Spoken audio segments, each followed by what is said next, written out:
Do you want to overcome hatred? If so, try this and your heart will change. For anybody that's struggling with hatred for another person, and probably by extension unforgiveness, the number one thing you should do to overcome it is to pray. And not just to pray for yourself, but to pray for them too.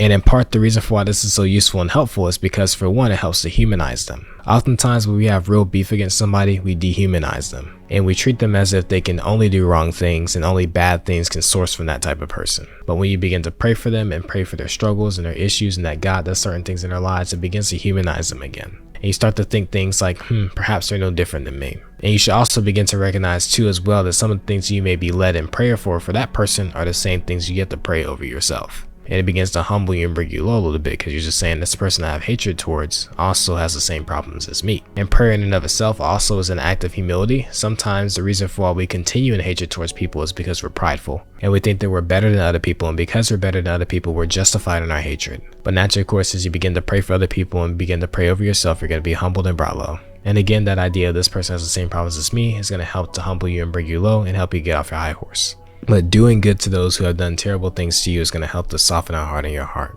It's going to help you to forgive and also to release that hatred and that anger that you find within you. So if you find yourself harboring hatred in your heart for another person, one thing that you should do is to pray for them.